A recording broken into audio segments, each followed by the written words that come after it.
Então, Viviane, retomando agora na nossa segunda parte dessa conversa maravilhosa, deliciosa, eu diria, né? Quando a gente vai trabalhar com algoritmos ou quando vai trabalhar até com o empirismo na prescrição dos antibióticos, tem uma área que eu sei que você trabalha muito, né? Que é a gestão de dados, né? Então, assim, você está à frente do sistema de notificação online aqui do Paraná, de infecções associadas à hospitalização, né? O famoso SONI. A gente trabalha com dados, Ana Paula também. Eu queria que você comentasse, assim, da importância do dado para o antimicrobial stewardship. Eu realmente gosto muito dos dados, porque os dados bem trabalhados nos geram informações muito importantes para a tomada de decisão lá na beira do leito, né? Então, não adianta dado guardado na gaveta e não adianta dado só para mostrar para a vigilância quando elas vão fazer lá a visita no hospital. Isso não serve. Ou só para mostrar numa palestra, num congresso. Ou numa palestra, num congresso. Não serve. O dado ele precisa ser trabalhado no dia a dia. Então, eu tive recente agora um exemplo em que a gente teve uma criança lá no transplante, né, em que tinha uma bactéria multiresistente colonizando, né, foi um swab retal. Felizmente a gente tem uma incidência baixíssima, né, mas quando aparece a gente fica bem atento. E a pergunta da hematologista foi, antes da criança ficar doente, né, com febre, a gente sabia que ia ter as fases da neutropenia febril e tudo mais. Que esquema eu utilizo? Essa foi a pergunta para mim, antes da criança realmente ter alguma questão, né. Então, baseado no que a paciente tinha em relação ao SWAB, né, de vigilância, fui atrás nos dados da microbiologia nos últimos 6 meses, que tipo de perfil a gente estava naquele período, né, do hospital, e fiz o print, inclusive, da tela para ela, mandei para ela no WhatsApp, olha, doutora, para essa questão a gente pode começar empírico isso, porque é 100% certeza que vai ser sensível, todas as nossas cepas foram, em segundo lugar podemos pensar nisso, em terceiro lugar podemos pensar aquilo. Então nós fizemos um plano baseado na possibilidade dessa criança vir a ter alguma febre, e ela teve a febre. O plano foi seguido. Felizmente, a bacteremia era para um gram positivo e não por um gram negativo resistente a carbapenêmico, que a gente pôde rapidamente descalonar. Então, eu diria para você que o dado, ele precisa ser bem trabalhado, ele precisa ser bem feito, né? Então, o dado, quando ele está lá no boletim, da onde ele veio, que laboratório fez, como é que a gente trabalhou essa informação, como é que ela veio parar nesse dashboard e como é que a gente vai usar isso. Então, a gente usa divulgando para os médicos na beira do leito, quando a gente conversa sobre antibióticos, né, no Handshake Stewardship. Exato, Handshake é fantástico. A gente não faz aula para os médicos contando o perfil de sensibilidade e resistência, porque isso não vai atraí-los, né? Mas quando eu tenho que tomar uma decisão, eu levo o meu gráficozinho impresso e falo assim, olha, doutor, aqui a gente não tem esse perfil. A nossa pneumonia não é causada por essa bactéria. Os últimos 6 meses mostram para a gente que a gente teve nenhum caso. Então, será que a gente precisa começar esse antibiótico mesmo? Então, eu acho que o dado ele tem que ser usado dessa forma, de forma dinâmica, ativa, na inter-relação com os colegas e, lógico, para beneficiar o maior dos beneficiados, que é o nosso paciente. Sim. E você me fez lembrar de outra coisa, Viviane. A gente poderia escrever um livro de casos por Viviane Piloneto, né? Bem precoce, quando nós estávamos implantando o piloto do BR-Glass, que é um sistema de vigilância de resistência antimicrobiana no país, que começou com 3 hospitais. Você estava em um deles. Depois expandiu para 5, você estava em 2 deles. Então, você acompanhou desde a gênese, desde o começo, né? E hoje, graças a Deus, ele evoluiu, está em 25 hospitais. E nós vamos ter aproximadamente mais de 30 mil isolados por ano sendo analisado. Isso vai dar uma visão de um dado qualificado a nível nacional e que você pode granularizar e olhar local também. Então, você me fez lembrar de uma apresentação sua sobre o BR-Glass e você dizendo para o médico, não precisa usar meropenem, e ele querendo usar meropenem. E você foi no dashboard do BR-Glass e disse, olha aqui, ó, tem tantos por cento de sensibilidade ao cefepime, você não precisa usar meropenem, pode usar cefepime tranquilo. E ele aceitou, porque tinha um dado, uma evidência, né? Então, eu também sou data lover, né? Sou amante de dados, tanto é que estamos envolvidos, né? Nós temos colegas em comuns também, o professor Kiefer, que trabalha com você, né, Ana, lá na Unifesp, que é também do CEPID, e que esteve no evento em Brasília com a gente, na embaixada, e eu acho que o professor Kiefer, ele traz uma visão muito peculiar das coisas, assim, eu adoro ver as palestras dele, eu sempre estou aprendendo, né? Recentemente ele esteve aqui com a Liga Acadêmica de Alunos de Medicina. Nós estamos colocando aluno de medicina para estudar resistência antimicrobiana e microbiologia clínica. Fantástico. E ele está, assim, aprendendo. Você conhece egressos. O Lucas, por exemplo, é um egresso, foi o primeiro presidente da Liga. Então, assim, a gente procura fazer nosso papel, né, Viviane? Perfeito. E aí, assim, esses dados bem trabalhados vão alimentar algoritmos que daqui a pouco nós vamos ter que construir, validar e analisar, mas vão ir para um outro caminho, que é a inteligência artificial, que merece um episódio à parte, né? Nós vamos ter um episódio só para falar sobre isso, mas assim, recentemente a gente teve em Viena, no Congresso Europeu, né, Ana Paula? Fantástico, maravilhoso, a Vivi já foi em vários também, e estava lá vários colegas da microbiologia, mas assim, os 2 temas que mais se falava era stewardship, diagnóstico de resistência, e inteligência artificial, né? Então, assim, não tem... Se você quiser ser um profissional de ponta, um profissional nível a mais, que está aí na fronteira do conhecimento, você vai ter que absorver conhecimentos de inteligência artificial também. So sorry. Mas não vai ter como escapar. Não tem como. Chance. Você não pode virar refém. Você não pode deixar de estudar, deixar de pensar. Meu grande receio em relação à inteligência artificial é as pessoas, as cabeças pensantes do país deixarem de pensar porque a inteligência artificial vai substituí-los. Não! Eles vão ser os líderes, vão ser os programadores, os coordenadores, os diretores dessa nova orquestra aí digital, né? Até porque a inteligência artificial vai trabalhar com dados que foram parar lá de alguma forma. Então, a gente precisa saber realmente o que acontece para a gente poder tomar a decisão. Então, o dado nesse nível que você está comentando, né? 30 mil isolados e essas informações todas, na decisão, quando a gente vai prescrever um antimicrobiano, tem muitas coisas que vêm à cabeça ao mesmo tempo, né? Quem é o paciente, qual a idade dele, qual é a função renal, se ele está imunossuprimido ou não, se ele está em sepse ou não está em sepse, aonde ele está, a infecção foi comunitária ou foi hospitalar, que hospital eu estou na UTI, eu estou na enfermaria, que bactérias eu tenho mais prevalentes aqui, mais frequentes nessa topografia. Então, esses dados vêm na nossa cabeça muito rapidamente, e aí você consegue ir selecionando no nosso algoritmo cerebral, mental, aquela melhor escolha. Faça isso, que vamos por esse caminho por causa disso.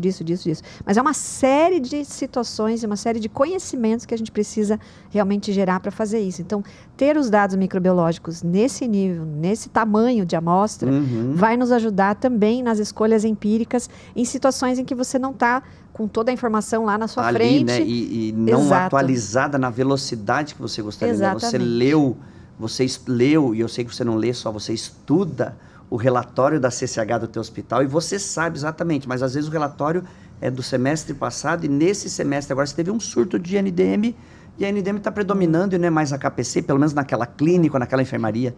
Então, assim, acho que é isso, a velocidade que a inteligência artificial vai nos trazer para essas tomadas de decisão. Com toda certeza. Eu acho que dá para a gente lembrar aqui, Piloneto, sobre o que aconteceu no Paraná na pandemia. Porque a gente começou a ter muitos casos de Acinetobacter baumannii na pandemia, em casos de infecção respiratória, isso em conversa com colegas, né? Os dados indo todos para o SONI, que é o Sistema Online de Notificação de Infecção aqui do Paraná. E a gente rapidamente detectou que a gente estava vivendo realmente um surto de acineto no Paraná por conta de toda a questão da Covid. Então, os dados nos ajudaram a reunir os hospitais, a trazer orientação e fazer toda uma série de recomendações que ajudaram a gente, de alguma forma, a mitigar, porque o problema foi grande para todos, né? Então, os dados aí, né? A gente já conseguiu até publicar toda essa informação e todo esse trabalho, mas olha o quanto que traz de ganho. Também lá para o médico à beira-leito, o nosso profissional lá na UTI, a gente teve que falar, olha, se tiver infecção respiratória, você vai ter que prescrever isso. Então, temporariamente, a gente teve que mudar protocolos, porque mudou, né, a etiologia das infecções. Foi muito bem lembrada essa história tua de como os dados ajudaram essa tomada de decisão, porque daí a gente escalonou, Ana Paula, nós chegamos na Anvisa e falamos, olha, a coisa está muito séria aqui no Paraná, está tendo muito Acinetobacter. E daí numa reunião da Câmara Técnica de Resistência, tem representantes de vários estados, outros estados falaram, não, mas para nós aqui não está, não, mas ainda não, tal. O que aconteceu? Não estava ainda. Ou talvez a gente tenha chegado um pouco antes, porque tinha os dados mais à mão.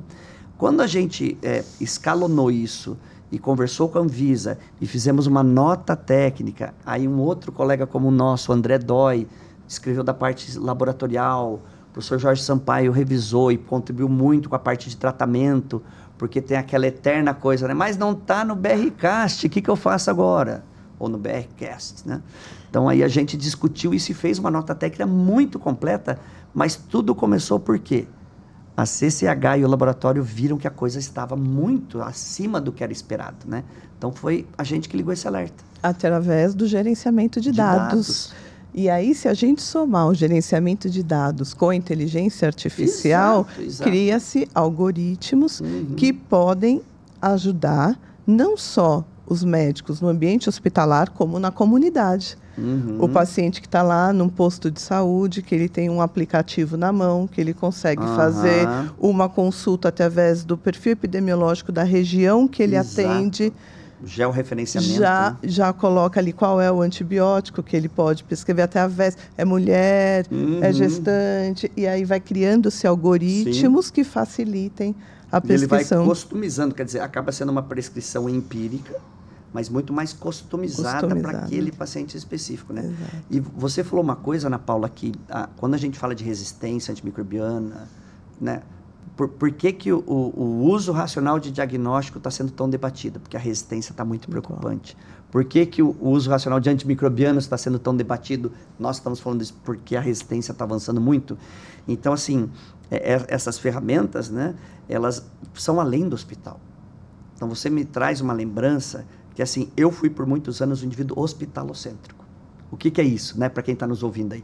Eu pensava que resistência só tinha no hospital, que era um problema só do hospital e que lá que a gente tinha que focar. Não é, né, Viviane? Infelizmente, não.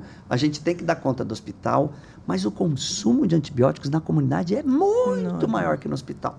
Claro, você consome antibióticos de última geração, de amplo espectro, que são mais indutores, ou fazem mais pressão seletiva. Mas em termos de volume, olha quantas infecções respiratórias a gente tem. Isso aprendi com o professor Clóvis, né? Nosso colega em comum. Um ser humano tem de 4 a 6 infecções respiratórias por ano. E se a gente pegar o dado britânico, que 67% das infecções respiratórias têm prescrição desnecessária, nós vamos ver que a gente toma, né, na média aí, 3 a 4 vezes antibiótico por ano desnecessariamente. E sabe uma coisa, Piloneta, tá, para quem está ouvindo, e se, né, a população que não é do hospital e nem profissional da saúde, a conscientização da população em geral sobre os antimicrobianos, ela precisa vir muito forte. Sim. Porque hoje em dia, se você tem, né, pais, levam uma criança num pronto atendimento que tem uma infecção respiratória e um médico não prescreve um antibiótico, os pais ficam assustados. Mas como? Assim? Você não vai prescrever um antibiótico para mim? Então e vai levar em outro médico. Vai levar em outro médico até conseguir a sua prescrição. E às vezes, a maioria das vezes, é uma infecção viral e não precisa do antibiótico. E a população em geral ela não tem consciência do quanto que o antibiótico pode trazer problemas para o paciente. A gente teve, há uns anos atrás, uma criança que internou lá no Hospital Nossa Senhora das Graças e que ela tinha, há 2 semanas atrás, usado amoxicilina clavulanato para uma infecção respiratória que provavelmente deveria ter sido viral pela história, né, que foi contada. E essa criança internou com uma diarreia por um patógeno que conhecemos, que é o Clostridiose difficile, né? Muito grave, uma criança muito doente, prostrada devido àquela condição clínica. E criança internada é sempre um problema, né? E a gente teve essa criança internada por 10 dias tratando, né, com vancomicina via oral, aquela situação toda, com risco de adquirir uma outra bactéria multiresistente no hospital. Exatamente, e família dentro do hospital junto, né, e a gente impacta a vida do paciente de muitas formas. Um grupo bem maior. Então, a conscientização, e tudo isso porque usou o antimicrobiano, que talvez não teria sido necessário. Então, precisamos informar realmente quem está em casa, a população, os órgãos governamentais e fazer propagandas em relação a isso para a população leiga, né, em geral, que é importante. E existe uma das maiores mentiras que se conta por aí, né? Ou então, se você não quiser chamar de mentira, dá para chamar de uma outra coisa, de um descuido, né?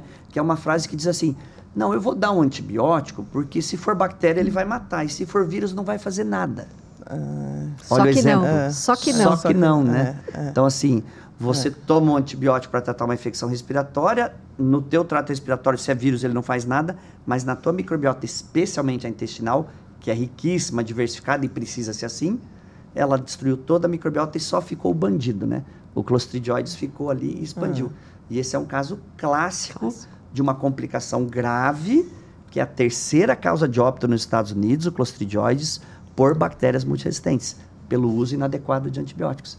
Então, você está certíssima, né? A gente tem que sair do âmbito dos especialistas, e esse podcast tem, uma das finalidades dele é essa, né? Levar para uma comunidade além, como você falou aqui no intervalo, né, Viviane?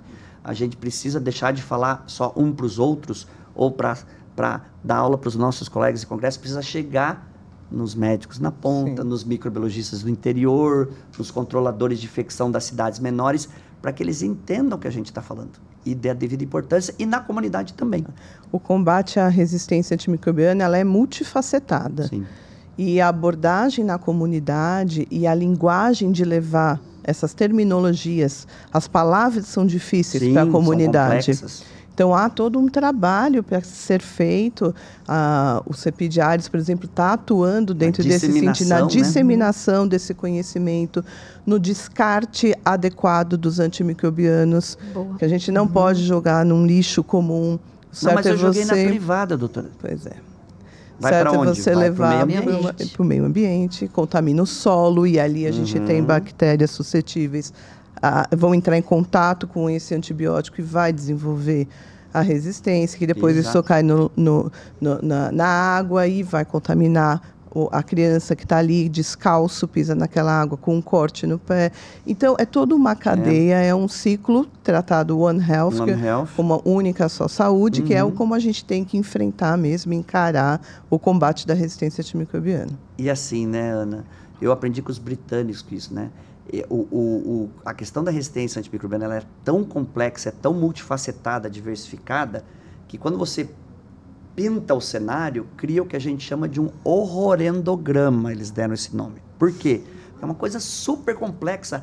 A água do esgoto, as bactérias que estão lá, ela morre, mas tem o gene dela, vai irrigar os animais se contaminam, vai para a proteína que a gente compra no mercado, eu tomo antibiótico, evacuo, vai para o esgoto. É uma coisa super complexa, tem milhares de interações, então a solução também vai ser igualmente complexa e multifacetada. Então não tem um episódio que a gente não comece aqui, que a gente não caia em saúde única. Né? E tem que falar uma coisa, né? A gente tem que sair um pouco do pensamento indivíduo para o pensamento sistêmico, coletivo, porque quando a gente está orientando um colega, né? Será que precisa desse antibiótico para esse paciente mesmo? Não, mas eu vou fazer só para ele. Ele não imagina o impacto que isso tem no sistema, no ambiente de uma forma geral. Porque mesmo que não seja jogar o antibiótico no local inadequado, que é inadequado, gente, jogar antimicrobiano na privada, né? É inadequado, não pode ser feito. Tem que levar ao local correto para você fazer. Hoje as farmácias têm gestão reversa. Exatamente. Então, é inadequado. Mas o paciente que utiliza antimicrobiano, ele também tem mudanças na sua microbiota, ele também vai evacuar, isso vai também para a rede de esgotos, também vai... De alguma forma ou de outra, isso cai no ambiente. Então, a gente roda e a gente cai no ambiente e nós estamos no ambiente. Então, não dá para esquecer isso. Nós fazemos parte desse ambiente. Então, quando você faz a prescrição do antimicrobiano, ela precisa ser muito responsável. Exato. Para que a gente realmente não gere um impacto desnecessário. Antibiótico salva, os pacientes salva. Pacientes em sepse, como a doutora Ana comentou aqui, se eu não fizer um antibiótico na primeira hora, eu estou aumentando em 8% a chance desse paciente falecer. Em uma hora. Exatamente. Né, uma hora. Em 3 horas são 25% de chance. Antibióticos são importantes. Eles salvam a vida dos pacientes, mas eles têm que ser usados na medida certa, né? No momento certo, no tempo certo. E isso faz a diferença. A gente consegue ajudar o paciente de todas as formas. Teve até um certo momento, Viviane, que eu recebi uma crítica que a gente estava falando muito mal dos antibióticos. Mas foi uma leitura equivocada. Acho que nenhum de nós aqui desgosta de antibiótico. Não, nós estudamos, a gente precisa. Um dos meus maiores ídolos da ciência é o Alexander Fleming, que descobriu a droga maravilhosa, né? Então, assim, mas ela é tão maravilhosa, ela é tão preciosa, que a gente tem que saber usá-la. O professor Moacir Ramos, um outro colega como o nosso, deu aula para mim na pós-graduação, lá no milênio passado, viu? Início da década de 90, de 1990. E ele falava uma coisa, assim, fantástica. As quinolonas, com aquele jeito, né? tranquilo dele, didático. As quinolonas têm que ser guardadas no cofre do hospital. E nós só podemos usá-la para infecções graves. Isso em 1993. Nós não fizemos isso. Nós prescrevemos quinolona à vontade, né? À la vontade, para toda a infecção urinária não complicada, que os dinamarqueses hoje tratam com hidratação, água de coco e diuréticos naturais, né? Pelo menos nos primeiros 3 dias, a gente começava com ciprofloxacina. A ciprofloxacina continua sendo uma droga excelente. Ela tem boa penetração pulmonar, urinária, tecido, sangue e tal. Mas a taxa de resistência em gram-negativos está altíssima. Escherichia coli comunitárias aqui no Paraná, não sei se São Paulo é a mesma coisa, né? Mas já está em 30% ou mais. Você já não pode mais prescrever empiricamente. De novo dado, né? Mudando a realidade do empírico. Mas o profissional que está com aquela mentalidade de quando ele saiu na faculdade há 10 anos atrás e não mudou, não se atualizou, ele continua achando que tem que ser cipro. Então, assim, é uma droga excelente, mas nós usamos mal. Então, não quero que aconteça com a ceftazidime avibactam o que aconteceu com a cipro. Isso. E reforçando a sua fala, Piloneto, há pouco desenvolvimento de novas drogas, né? Por isso a gente precisa cuidar tão bem das que estão disponíveis. Das poucas que ainda temos. E ainda, colaborando para esse fato, não é todos os países que têm acesso às poucas novas drogas disponíveis. E o Brasil é um deles, né? Exato. Países de baixa e média renda, por exemplo, cefderocol ainda não chegou aqui. Que é uma das melhores drogas, né, não chegou. Exatamente. De espectro, Então, é mais um motivo que a gente, que ainda sofre com questões de saneamento básico, inerente do nosso país, em muitas regiões do nosso país. Então, a gente precisa cuidar muito bem desses desses antibióticos atuais. Exato. E dos novos que estão chegando mais ainda, porque a gente cuidando dos antibióticos de fácil acesso, a gente poupa o uso de amplo espectro. Exato. Então, a gente precisa ter esse olhar e a gente ama os antibióticos. Exato. Só para todos esses podcasts é para cuidar deles. É para cuidar deles. E daí, depois, na terceira parte da nossa conversa, nós vamos fazer um intervalo em breve, vamos falar do sistema AWARE da Organização Mundial de Saúde. Então, até breve.